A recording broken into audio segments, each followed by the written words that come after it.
அத்தனை பேரும் அல்லும்படி 6 முதல் 60% வரை ஆடி தள்ளுபடியுடன் சூப்பர் சரவணா ஸ்டோர்ஸ். தமிழ்நாட்டுல எல்லாமே சேஞ்ச் ஆயிடுச்சு. உங்க நகையையும் சேஞ்ச் பண்ணுங்க. உங்க பழைய நகைக்கு கிராமுக்கு 150 ரூபாய் கூடுதலா வாங்கி புது நகை எடுத்துக்கோங்க. அதே கம்மி சேதாரம் தான் உங்க லலிதால மட்டும்தான். ஹாலிடேஸ்னாலே அது நம்ம ஜிடி ஹாலிடேஸ் தான்.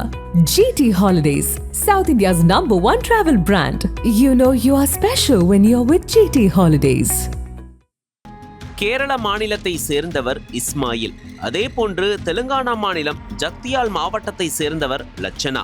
இருவரும் 1991ஆம் ஆண்டு சவுதி அரேபியாவில் வேலை செய்யும் போது பழக்கம் ஏற்பட்டு நெருங்கிய நண்பர்களாக இருந்திருக்கின்றனர். அந்த சமயத்தில் இஸ்மாயில் தனது நண்பர் லட்சணாவிடம் ரூபாய் 1000 கடனாக வாங்கியிருந்தார். சில நாட்களுக்கு பின்னர் இந்தியா திரும்பிய இஸ்மாயில் பல்வேறு காரணங்களால் அந்த பணத்தை உடனடியாக திருப்பி தர முடியவில்லை. அந்த காலகட்டத்தில் செல்போன், இணையம், சமூக ஊடகங்கள் போன்ற தொடர்பு வசதிகள் இல்லாததால் நண்பரை தொடர்பு கொள்ளவும் வாய்ப்பு அமையவில்லை. இந்த கடன் அவரது மனதில் நீண்ட நாட்களாக சுமையாக இருந்துள்ளது. இத்தனை ஆண்டுகளுக்கு பிறகும் தன் நண்பருக்கு திருப்பி தர வேண்டும் என்ற வாக்குறுதியை மறக்காத இஸ்மாயில் இணையதளத்தின் உதவியால் தேடி கண்டுபிடித்து சுமார் 33 ஆண்டுகளுக்கு பிறகு அங்கு நேரில் ஜக்தியால் மாவட்டத்தில் உள்ள லட்சணாவின் கிராமத்திற்கு சென்றார். நீண்ட தேடலுக்கு பிறகு லட்சணாவின் வீட்டை கண்டறிந்தார். அப்போது லட்சணா வெளிநாட்டில் வேலை செய்து கொண்டிருந்ததால் அவரது குடும்பத்தாரிடம் ரூபாய் 25,000 ரூபாயை ஒப்படைத்தார். பின்னர் வீடியோ கால் மூலம் இரு நண்பர்களும் உரையாடினர். இஸ்மாயிலின் இந்த நேர்மையான செயலை பார்த்து நிகழ்ந்த லட்சணா, இவ்வளவு ஆண்டுகளுக்கு பிறகும் எனக்கு கொடுத்த வாக்குறுதியை காப்பாற்றி வந்திருக்கிறீர்கள். நீங்கள் ஒரு நேர்மையான மற்றும் நல்ல உள்ளம் கொண்ட மனிதர் என்று பாராட்டினார்.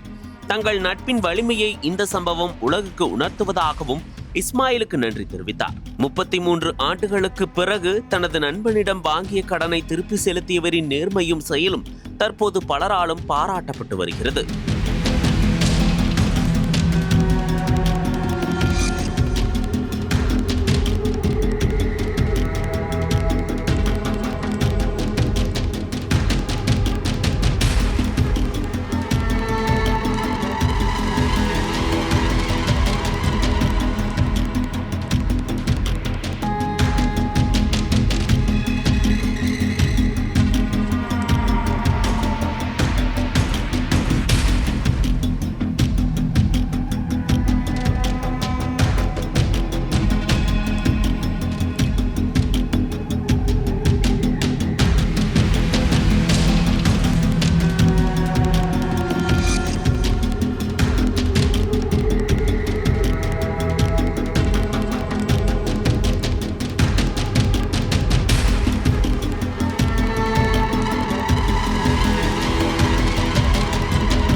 அனல் பறக்கும் செய்திகளை அப்டேட் செய்து கொள்ள நக்கீரன் களத்தை இப்பவே சப்ஸ்கிரைப் பண்ணுங்க.